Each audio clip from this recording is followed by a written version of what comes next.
So, it's been almost 13 years since Relic Entertainment gifted us all Warhammer 40k Space Marine, and that's well over a decade of the feel and vibe and tone of being a Space Marine having been perfected in video game form. I personally don't know many people who argue against the fact that the original Space Marine just did it the best. It's almost impossible to define being something that any of us has only ever experienced in our imaginations. We're not 8 feet tall, we don't have 3 lungs, we don't have 2 hearts. These days, to keep up with the loreish developments in Games Workshop's flagship title, we have not crossed the Rubicon Primaris. And yet, because art is just wonderful, we have a shared concept of what it must feel like to be a Space Marine, right? You're strong, brave, driven.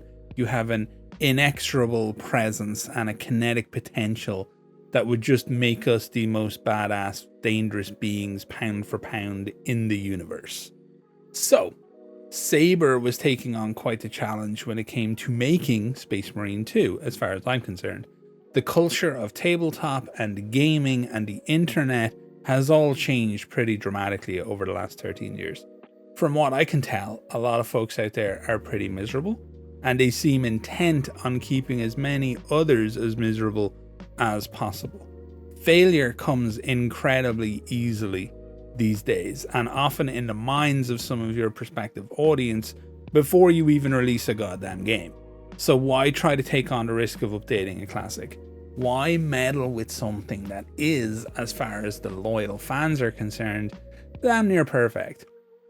Why risk the wrath of a bunch of disappointed 40k fans in an age of an internet that amplifies just every crybaby who wants to spend more time bitching about stuff they don't like than trying to find the stuff that they do? I can only assume it's because, just like so many of us, the folks at Saber Interactive just really like being a fucking Space Marine. So the good news is, this spiritual successor is very much a spiritual success. You will 100% feel like a Space Marine as you run down corridors and bound upstairs. You're going to feel like a Space Marine as you plant your feet and send 200 heavy bolt rounds into a swarm of enemies. You're going to feel like a Space Marine as you drive your fist through the ceramite helmet and vaporwave brains of 1,000 Suns trader, or just use your chainsword to cut the guts out of a lictor. What Space Marine 2 is more than anything else is loyal. It's loyal to the source material, it's loyal to the first game, it's loyal to the character of Titus, and it's loyal to the fans. So I'm purposely avoiding using too much footage from like really anywhere later than the first mission, if I can get away with it, because I don't want to ruin anything. There might be occasional flashes of like cool shit from time to time, but I just really don't want to ruin any of the narrative beats. And a lot of the story is told in environment and things of that nature, because I'm not an actual certified wanker. I just want this to be as clean as possible for folks. You can hear my opinion and then be along your way. That said, sometimes things just slip into videos like this, so don't blame me if I accidentally reveal that Titus has, I don't know, been Alfarius the whole fucking time. So, the game opens with Titus doing his duty as a member of the Death Watch. After being cleared of having been tainted by chaos post the first game, Titus kind of willingly takes on the role of a Black Shield in the Death Watch. They're members of Space Marine chapters who cut ties with their old chapter. Titus does this because he feels he's disgraced the Ultramarines, because Titus is a badass that way. It's just not something he can live with, but he's still driven to protect the Imperium, to do his duty, to fight the Heretic and the Xenos, and he just takes the Black Shield. It's something he opts for. So after a quick introduction to his gritty determination to just frickin' win fights at the start of the game, he's gravely wounded, but then gets rescued, and he wakes up to find himself back amongst his former brothers, the Ultramarines. He's been changed. He's no longer a firstborn. The only way to save his life was to have him undergo the process to become what's called a Primaris. Primaris are like upgraded versions of Space Marines. They're essentially new versions of Space Marines that Games Workshop came up with to be able to sell more Space Marines to everybody who had spent decades collecting Space Marines, if that makes sense. So Titus is back, and he's got a past that he'd like to move on from, and he has a new enemy to fight, and he's perfect hero material. The story itself plays out over 6 campaign missions and 6 operations that are designed to be the co-op portion of the game. The campaign probably took me about 8 to 9 hours of gameplay time, and then additional time for like cutscenes and exposition and wandering around the barge and just doing random shit. The operations, in my experience, are coming in at around 45 minutes ish, depending on like teammates and things of that nature. And you know, some folks out there might not like the idea of that shorter campaign, but for me it was perfect. The action was kept high, there's very little bloat, no filler. It was everything that I wanted it to be. The operations, I can see myself grinding the hell out of them with my friends to get fully stacked on all 6 classes, to get all the items and weapons that I want, and all the rest of it. I felt that they were extremely enjoyable and something that I will replay a lot of. On top of that, there's also a PvP mode called Eternal War. This one was hard to test because there's just not that many people in the game at this point. The curse, to be honest, of reviewing anything with that kind of aspect. So there were times where I was just playing co-op and I was doing it with bots because there was nobody around. So it was almost impossible to get anything rolling in the PvP mode. That said, I do want to give a shout out to everybody that I managed to team up with, because I had a huge amount of fun playing with everybody. And even though I never talked to them and we only ever communicated via like wiggling and pointing at stuff and using the ping system, it was a tremendously fun experience, which I'm very thankful for. So let's get stuck into things here. Let's talk about the combat, which is one of the primary elements of any third-person action game. So combat's basically divided into 2 distinct sections. There is shooting and melee, and the nuance exists where those 2 things overlap. So you enter each mission, you've got a primary weapon, a secondary weapon, and a melee weapon. That changes for some of the classes in operations. The assault doesn't have a primary, the bulwark doesn't have a primary, things of that nature. So because it's Warhammer 40k and you're a Space Marine, your options are limited. Like, people need to anticipate and appreciate that. Melee weapons can be a combat knife, a chainsword, a power sword, or a smash hammer. And your secondary can be bow pistol, heavy pistol, or plasma pistol. Once again, this all changes in operations. I can't keep repeating that, but it's very important that people understand these classes have restrictions on them based on how they will play.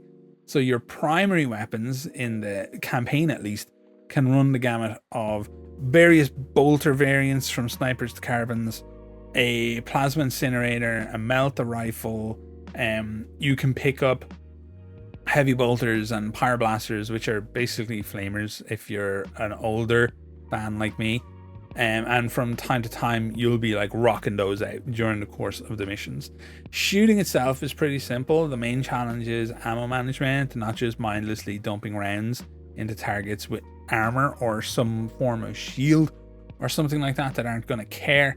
And it's the melee and shooting interplay and the viciousness of close quarters combat. That's where the fun lies. So there's 2 ways to shoot.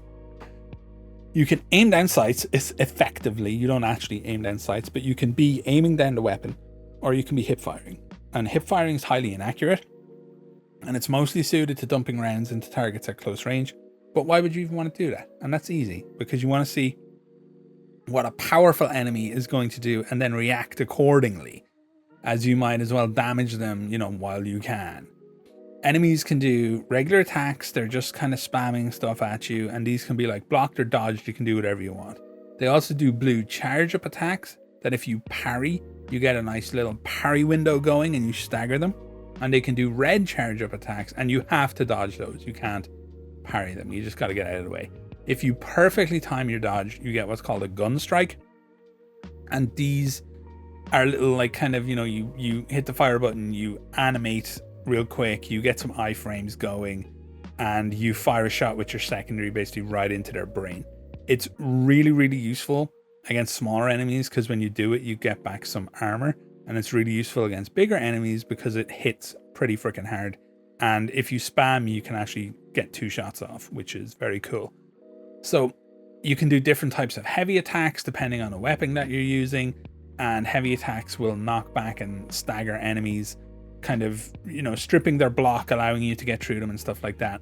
Some of them will do like big AoE, like if you've got the chainsword equipped, you do a stomp, big AoE knockback, saves your life in a lot of situations. It's not going to kill tougher enemies, but it definitely leaves them open to finding out what a good dose of Emperors might taste like. So there's a lot to work with here, stagger being one of the most important elements because that will affect both you and enemies. So smaller enemies might not seem like a huge amount, but if you get staggered by a bigger guy you're fighting, those smaller ones are going to chew you up. And all your melee weapons have different move sets. Some of the combos are designed to stance break and stagger and things like that. You want to be consciously deciding what you're doing. The more you spam attacks in this game, the more you're going to get punished for it because you're committing to the wrong thing at the wrong time, plain and simple. And then you've got kind of cool stuff like the melter rifle, let's say, does a huge amount of stagger. So one of the better builds in the game that I had a lot of fun with was the tactical class, because you can just run the melter rifle, you can run a chainsword, you can mass stagger stuff and then chop the crap out of it with your chainsword, and it's got a really fun interplay of skills. And the melter rifle is that you get a magazine of ammo back per kill of kind of, you know, bigger enemies, so you just end up in this cycle of stomping, flaming, stopping, flaming. It's super good. So realistically, you are likely to get shit on by enemies for a minute until you get a good feel for the combat, so do not bounce off that. You just have to be careful. Considered attacks are just the name of the game here, so sorry Blood Angels, but just control your red thirst for a minute and don't button bash the shit out of stuff. It's really fun when you realize that low health targets can just get executed and you'll get armor back from that. And it's a lot of fun when you realize that there's this thing called contested health, which imagine is kind of like Bloodborne, where you take some damage. If you do some damage quickly enough, you can heal back, which is super nice.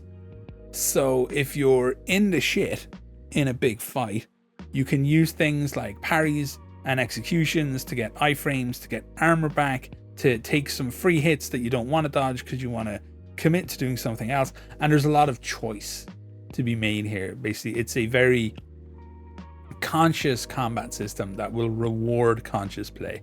So for a seemingly simple system, there's a really nice delicate interplay between all the layers of it, and it's perfectly possible to survive like screens full of enemies. You just have to practice. You just have to put in the time.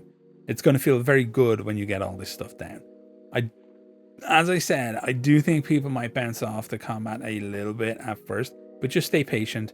Put the time in to learn the things that you don't know, and it really is worth it when you start chaining together perfect dodges and then gun strikes and then parries and then executions.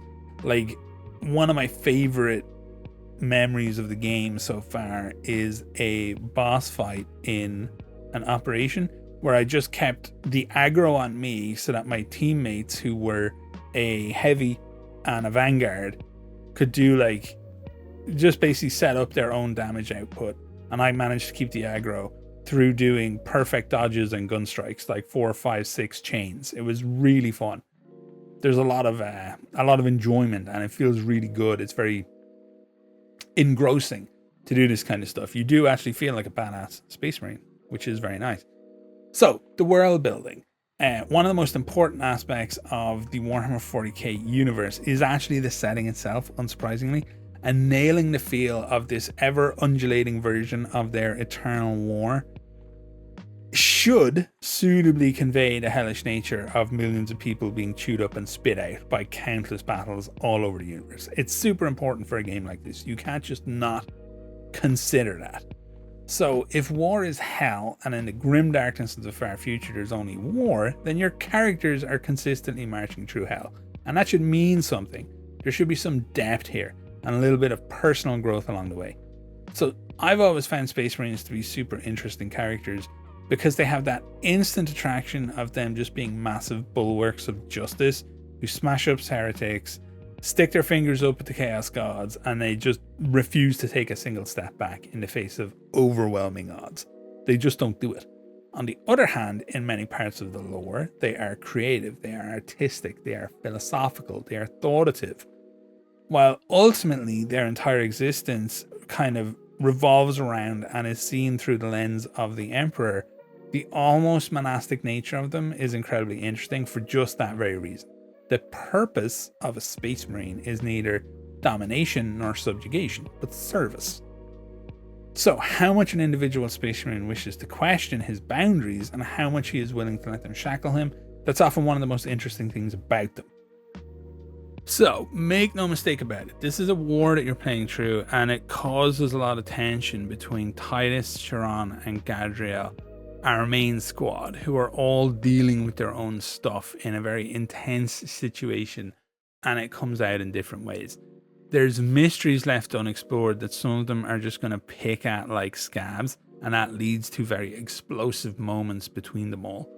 One of your companions, it's kind of fun, when the game opens, he seems to feel a degree of disdain for the Cadians who are present and fighting in the war. He sees them as weak, and in that weakness, he sees dishonor. Later in the game, he's witnessed those same Cadians do like crazy things and be willing to face incredible odds and make the ultimate sacrifice just over and over and over again. And he begins to speak of them with more respect. And you realize that this Space Marine, despite his station and being a Space Marine, he's somewhat young as far as Space Marines go. He's not witnessed the universe the way that Titus has, and his combat experience is more limited. And it's just his exposure to the vast assortment of enemies that someone like Titus has faced is also more limited. It's fun to watch that character grow over time, and it plays out very naturally in the chatter that just takes place between the squad members. They chat about former battles and lost friends and allies, and they discuss the nature of their enemies and the joy that they feel from fighting them. They're combative and competitive with each other, but oddly in tune with the worlds that they fight on, and yet strangely removed from them. So you rarely stop feeling like Space Marines are special because of that. As you walk past members of the Imperial Guard, they whisper to each other about their luck, or they loudly exclaim that the angels have come to help them. They'll take a knee and refer to you as Lord, and ultimately the Space Marines say whether they live or die. They will follow your orders. And for Titus, that's important because he wants to return that respect. He does so basically by steadfastly refusing to lose. The alien or the heretic, they're not going to win no matter what. Nobody's going to make their sacrifices in vain. He's a simple, blunt instrument of a character in that way. He's unrelentingly focused on the things that he knows to be right, no matter the personal cost of those things. He's also a catalyst. Many people don't really like him too much, or they're unsure about him based on his history and his sudden arrival on the battle barge. Many know that he was formerly in the Death Watch, but they don't know the details of why or why he's now suddenly out of it. And he's not always in the mood to tell people. He wants to keep his secrets. For Titus, the bigger issue right now is the Tyranids.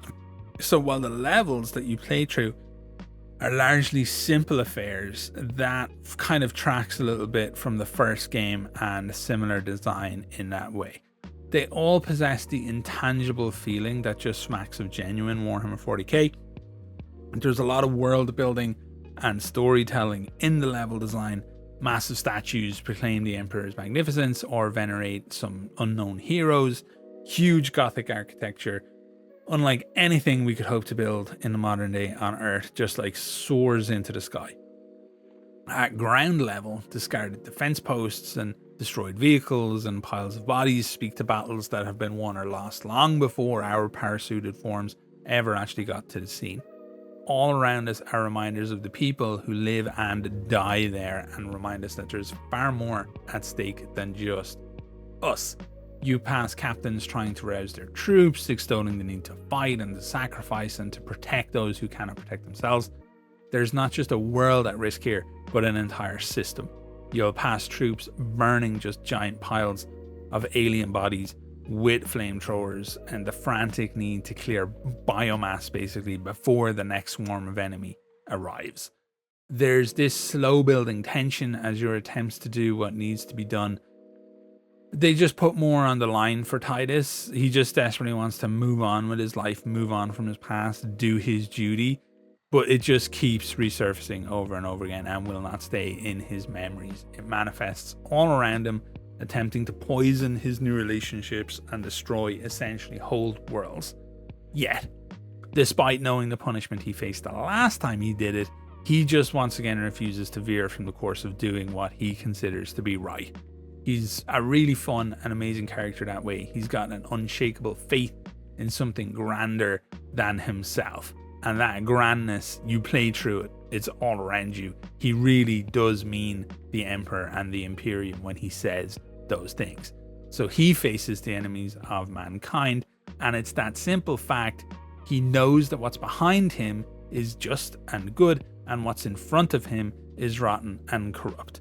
It makes him an easy hero to root for and a very enjoyable one to play. Whether you're like shit-stomping enemies you feel just righteous as hell, certain story beats will make your imaginary second heart swell with pride. And god damn it if there were not times when it almost didn't feel disgusting to me to have to play as an Ultramarine. There were some incredible moments during the campaign that I don't want to ruin, but it genuinely felt like everything was ticked, all the boxes were hit, all the things that I love about the Warhammer 40k universe. And Space Marines are really cool, even though like I'm a Chaos guy. There is something undeniably cool about Space Marines in general, and there was moments that just kind of hinted and tickled my brain the right way. Like there's this one bit of a mission, just I don't think anything has ever felt more Space Hulky to me, and that was a really fantastic feeling. So there's a lot going for this game basically. As far as audio, video, and performance go, the game just looks and sounds incredible. There's a fantastic level of detail to it, and everything from the massive tanks and the dreadnoughts and the enemies and the Thunderhawk gunship that carries you into your missions. It's all just been lovingly built in a way that feels very genuine and very passionate. So one of the things I'm often let down by in games, it just seems to be difficult sometimes for engines to do, is metals, especially gold and silver, and how they look. And these are two like super important trim colors, especially for gold with Ultramarines for a lot of the Space Marine chapters. And they absolutely shine, no pun intended, in the Swarm engine that the game has been built in. And another benefit of that engine are just the huge numbers of enemies that you can see on screen at any given moment. Some of the vistas that you see just swarming with Hormagaunts as massive clouds of gargoyles blot out the sky. They're just incredible.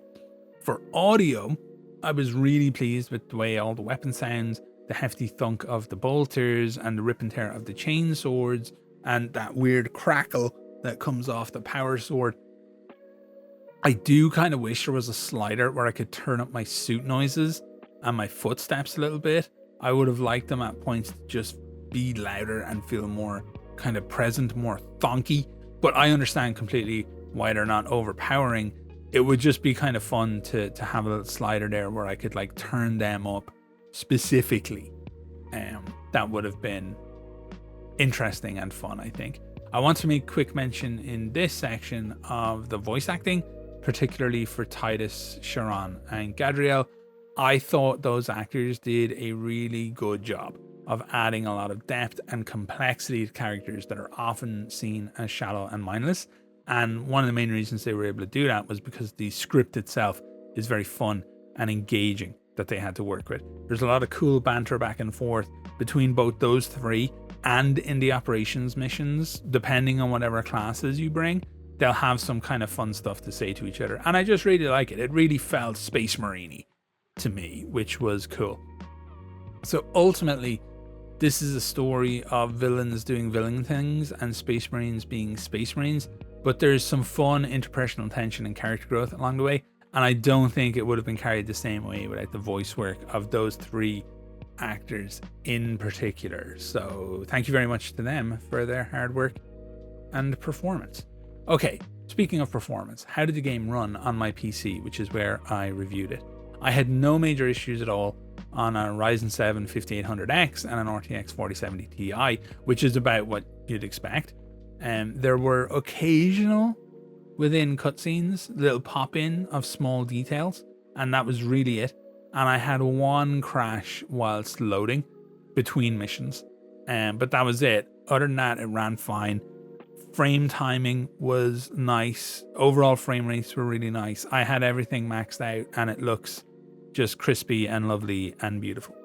So let's talk about potential downsides, or little nitpicks, I will call them. There's a number of little small design decisions that I found to be interesting, and I would have appreciated a little more visibility to warnings when parryable or dodgeable attacks are coming from off screen. And I also might be high, but I couldn't find a way to check melee weapon combos outside of just being in missions and using the weapon and hitting the main menu, basically, where you would see the move list. That would have been kind of nice. For operations, I'd like to be able to see the individual weapon XP that gets you mastery points, not just the overall weapon XP that's used to move between tiers. That'll make a lot more sense to you when you're playing the game, but it's just a little bit annoying. And there's just a couple of small oversights. It's not the end of the world by any means. So one of the things I want to not do when I'm doing these personal reviews on my channel is just award scores. It's something I do for my day job for any publication that uses them, but my own ratings are actually like pretty simple and pretty basic. I either like something or I don't. And I really like this game. If you're watching this video, you either know enough about my personal tastes to know what I'd like, and you can use that as a judgment, or you don't. In which case you should probably go and watch another video for broader opinions or read a review somewhere before deciding what you want to do. Now, don't get mad at me, but I don't buy the bullshit about objective reviews. I think that entire thing is just complete fucking nonsense, spouted by people who are inadequately articulate and they cannot get their ideas across. It's the most brain dead sentence I think I've ever heard in my life. There's no way I can objectively review a game based on a setting that I've been a fan of for nearly 4 decades, and it's a sequel to one of my favorite video games within that setting.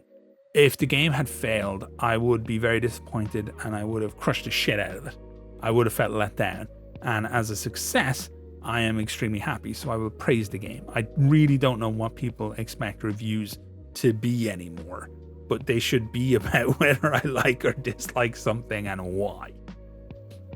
So for folks who really do want a number, it's also important to understand that my personal view of a 10 out of 10 game is that it does something to fundamentally move game development or game design or the artistry of games forward. This is a wonderful game, but it's not that. It does what it does incredibly well. It is a joy to play, but it doesn't for me do anything groundbreaking in that regard. And that's not meant to be disrespectful towards the devs, whom I feel have done an absolutely wonderful job here. Space Marine 2 100% lives up to the hype for me, and I have no issue at all recommending it to people who are looking for a good time and a fun third-person action game. I also see little reason why fans of Warhammer 40k would be disappointed here, unless you're one of those people who just really can't bring yourself to enjoy stuff, and you're just going to go out of your way to find a reason to be upset. So I'll leave it to everybody else to argue about the numbers, but I strongly feel that Space Marine 2 is very much worth playing. It respects your wallet by providing an enjoyable and engrossing experience with great replayability, thanks to even just the PvE mode. As I said, I can't comment too much on the PvP mode. I'll probably leave a comment in the comments below once I've spent more time in it. So the devs also seem to have very interesting plans for the future of the game to expand upon it. If you're looking for that deep time investment, it seems like it will be there for you. Overall, I have thoroughly enjoyed my time with this game. There's some big reveals, there's some big moments, there's some big appearances that are really going to just resonate, I feel, with fans. And even if you're not a fan, the sheer scale of what it is that you're witnessing and partaking in will feel incredible. It's a wonderful game. I feel like Saber Interactive have done incredibly well, and I would be shocked, nay, surprised, if fans of 40k did not have a really good time with this. So I'm off. I'm going to go play some more. I'm going to go grind up my assault class, I think, is next on my list of things that I want to do in operations. And yeah, just dive in. Let me know your thoughts in the comments below. Have you played it? Are you planning on playing it? Are you excited, or do you just not care? So yeah, thank you so much for watching, folks, and all the best.